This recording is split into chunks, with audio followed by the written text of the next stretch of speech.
আপনার ভাগ্যে আপনি যদি কল্যাণ চান, টাকা চান না কল্যাণ চান? কল্যাণ চান। সুখ চান না পয়সা চান? যদি সুখ এবং কল্যাণ চান, প্রথম কাজ হলো ঈমান এবং তাকওয়া লালন করতে হবে। মুত্তাকিরা কষ্টের মধ্যেও হাসে, দুঃখের মধ্যেও হাসে। নমরুদ প্রাসাদে থেকেও শান্তি পায়নি, ইব্রাহিম আলাইহিস সালাম অগ্নিকুণ্ডে থেকেও শান্তি পেয়েছেন। অতএব আপনি যদি সুখ এবং শান্তি চান, আপনার ভাগ্যে কল্যাণটা লেখুক আল্লাহ তাআলা, সুখটা লেখুক আল্লাহ তাআলা, যদি চান আল্লাহর প্রিয় বান্দা হওয়ার চেষ্টা করেন। নাম্বার 2, আত্মীয়তার বন্ধন রক্ষা করা। এটা ভাগ্য সুপ্রসন্ন হওয়া, কপালে ভালো কিছু লেখা হওয়ার অন্যতম একটা বড় কারণ। নবী করিম সাল্লাল্লাহু আলাইহি সাল্লাম বলেছেন বুখারীর হাদিসে, মান সাররাহু আন ইউবসাতা লাহু ফি রিজকি আও ইউনসালাহু ফি আসারি ফালিয়াসিল রাহিমা। যে ব্যক্তি চায় তার রিজিক আল্লাহ তাআলা অনেক বাড়িয়ে দেখ, রিজিকে বরকত হোক, কল্যাণ হোক, তার হায়াত এবং জীবনে বরকত হোক, এটা যদি কেউ চায় তাহলে সে যেন আত্মীয়তার বন্ধনগুলো রক্ষা করে।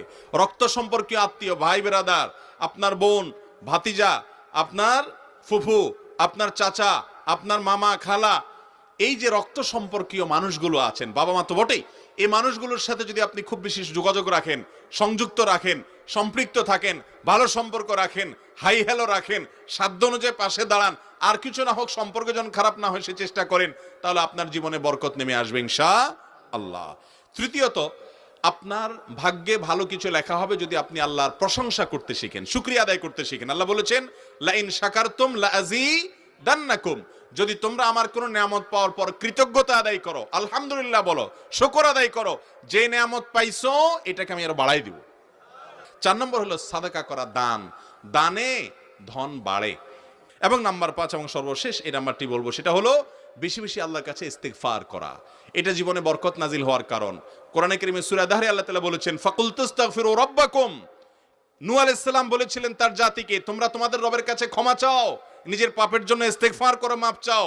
লাভ হবে কি? ইন্নাহু কানা গাফফারা। 1 নম্বর হলো ক্ষমা চাইলে মাপ পাবা, আল্লাহ ক্ষমাশীল।